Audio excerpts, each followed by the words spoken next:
So I think from my side, where I started with this, it was more from self introspection when I started realizing at some point in varsity that talent wasn't enough. When you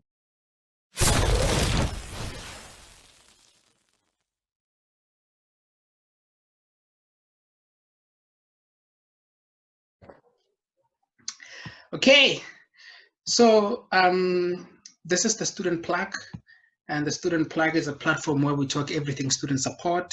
And today we're joined by Xhanti Mshunqane. Xhanti Mshunqane is actually a former lecturer in the School of Accounting at Wits.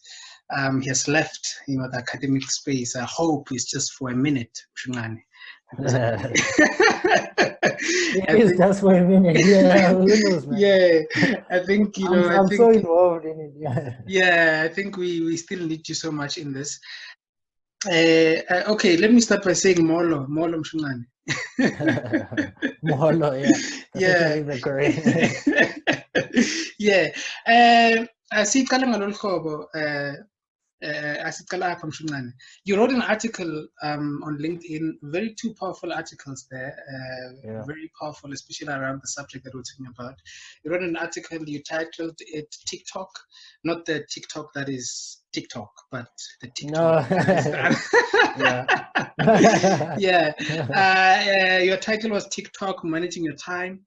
And you talk about time management, and it's a very great article. And in the article, you say something like, time management is often the difference between getting to the graduation hall and not.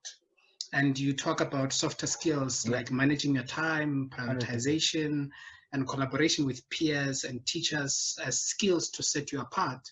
You also talk about managing high work volumes and to keep up. So to start off with, especially on time management, you have coined what you call the 24-hour rule and the Monday rule. Let's start with the 24-hour rule. What is the 24-hour rule, Mshunqane? No, thanks for having me, Ben. So I think from my side, where I started with this, it was more from self introspection when I started realizing at some point in varsity that talent wasn't enough. When you go from high school and you go into varsity, you find that you have lots of talent.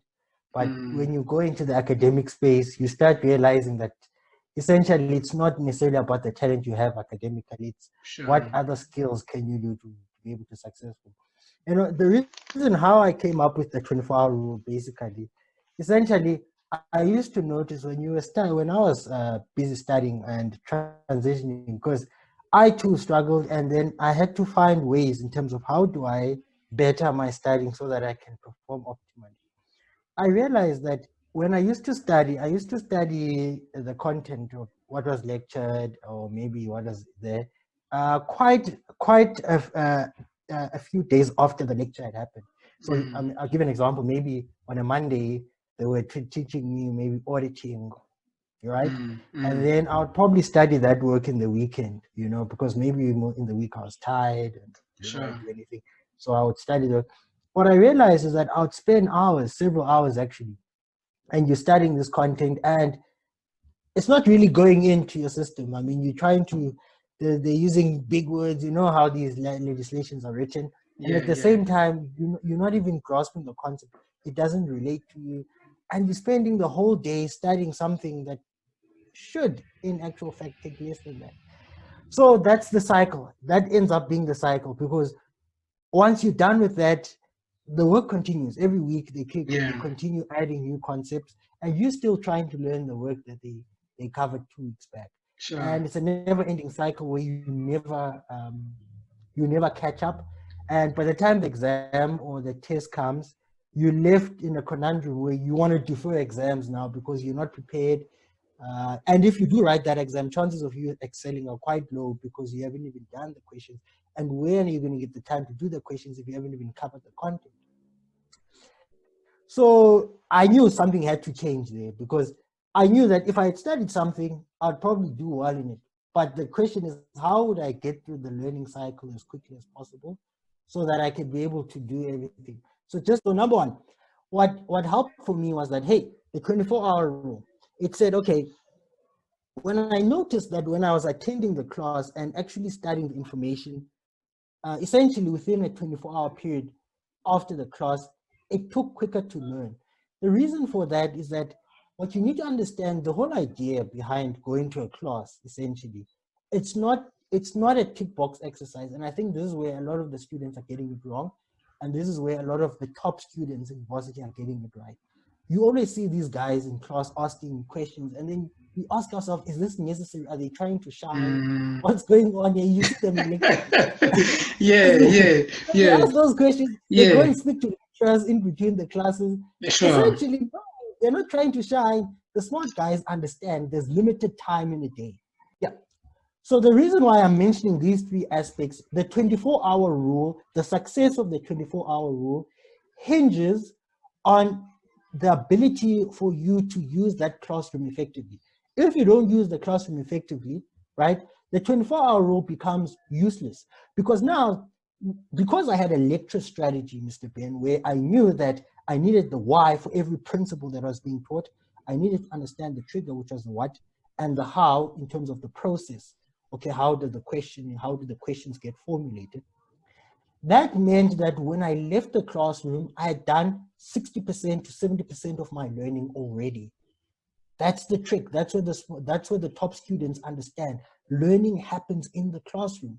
So in our case, because we've got COVID, it would be mostly the lecture videos. Learning has to take place in the specific lecture videos. So we need to understand, and really when we listen to those lecture videos, we look for those three things. And we try to make our learning as simple as possible so that it makes it easier for us when we leave. And that's why then when I left the classroom, I could be able to match my studying to the time I spent. So in our case, if you're watching a lecture video for an hour or you attending a class for an hour, essentially you should be able to match the studying after the class with that time. So if I spend an hour, I'll study an hour immediately after the class or within 24 hours. That's essentially what the 24-hour rule says. And when I started doing that, I started realizing that if I attended a class, or in this case, I watched a lecture video and then I studied that information within 24 hours of me being engaged with those three aspects, the why, the how, and the what. And essentially when I say study after, I mean you make your own notes. So it's essentially understand the information in your own words. So that focusing mostly on the how, because you know the why.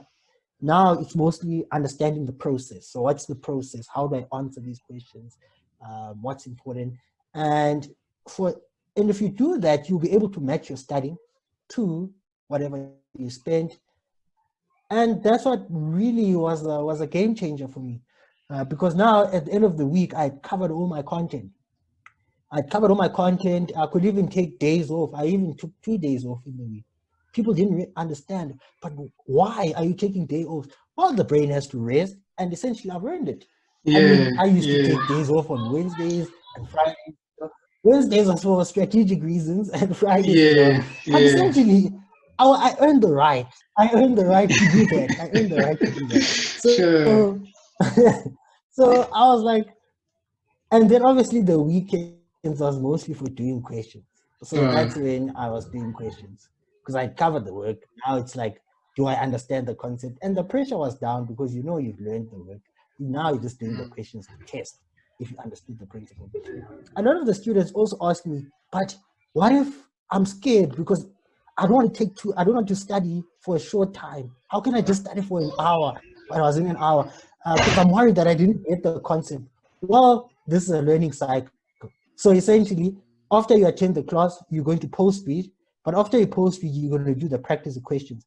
If you make mistakes in your practice questions, then you have to ask yourself, why did you make the mistakes? Was it because I didn't understand the principle?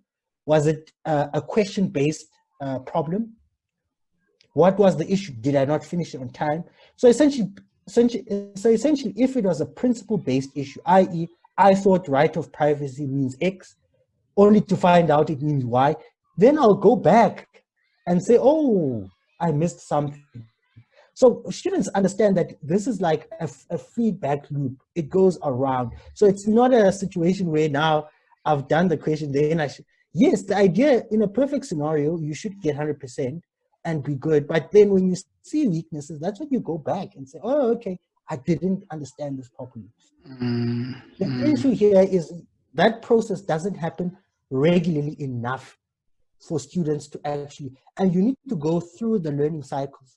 And if you don't, it's that what most of the time happens is that because we didn't learn effectively, i.e. we didn't post read in the right time within 24 hours, we end up now at the end of the exam, when the exams approach, we try to study this amount of knowledge, and we try to study like chapters and chapters, and we try to cram it. Unfortunately, the chances of our brains retaining that information is quite low, and we won't actually even understand the principle. How sad is that most of the courses, they are a continuation. So you end up forgetting whatever you studied. And that's what usually happens. And that's why I adapted the 24-hour rule, because the information becomes ingrained in your permanent memory, because it's a repetition, you're doing repetition.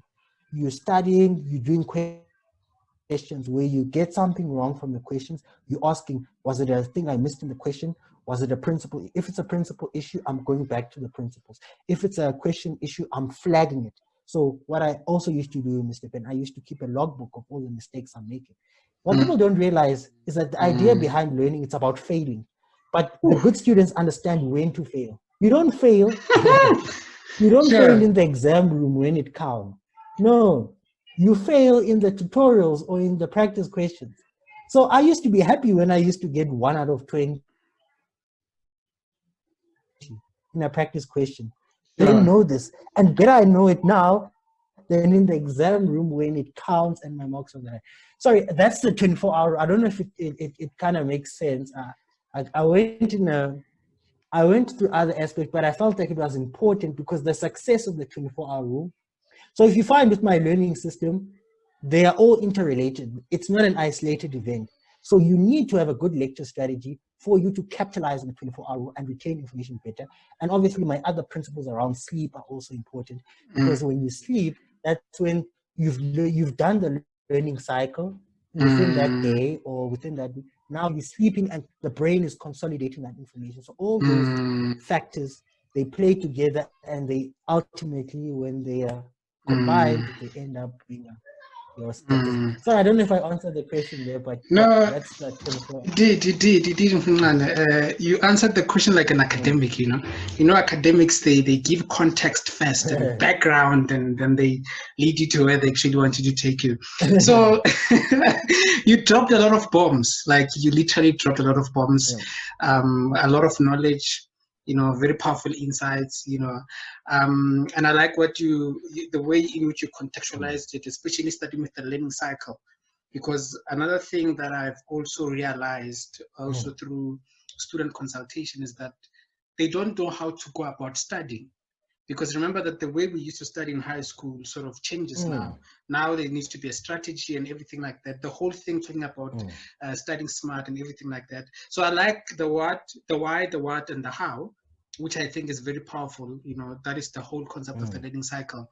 So basically, just to sort of consolidate and to give a good wrap up to the 24-hour rule is that the 24-hour rule states that you should aim to study work within 24 hours of the time it was introduced in class or in video. Yeah. Right. And you also say in the article that you highlight points that studying the work while it's still fresh took less time to cover it, which is actually what you have actually said right now. And that studying the work on the same day as the lecture is quite more productive than having it to accumulate and everything like that. And I think that also speaks to the time management and everything like that. So you also say that this method requires you to attend all classes and pay attention. You know, I think wrapping up on the concept of the 24-hour rule, as you're busy touching on the issue of lectures, I just want you to actually maybe wrap up with this part. But before maybe we go to wrap up with this part, I would also like to mention some few things that you also highlight in your article. You say that in your article that the 24-hour rule, for it to work, it actually needs the following requirements. And you say the following requirements: that one must have a timetable, obviously, and that you must work in 2-hour blocks. And I think that is the mistake that as students we have. Sometimes we think working for longer hours, it means that we are working hard, but we find that we're not being productive. So I guess taking breaks in between, that's what you recommend there for concentration levels and stuff.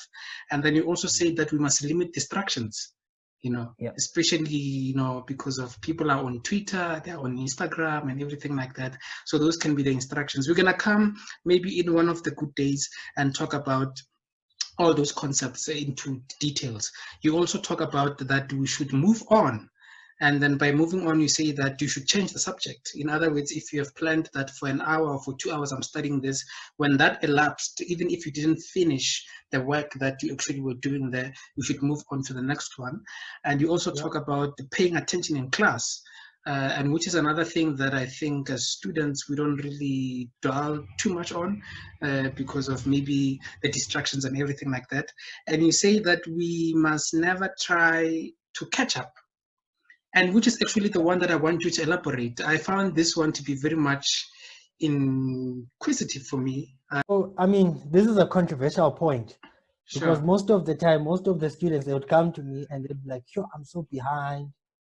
I used to say, "Forget it, go for it." And then they were like, "What? What are you saying? What you need to understand?" Because I used to say, "But I'm so behind. I need to catch up the work." What do you mean I need to? What you need to understand, Ben, is that sometimes things happen in a week. Maybe you get occupied or life happens in general. That could probably get you out of your routine or your study routine. I mean, I remember for me, this happened a number of times where you had a set plan and then something happens at home or something and you have to go back and it ruins your entire timetable.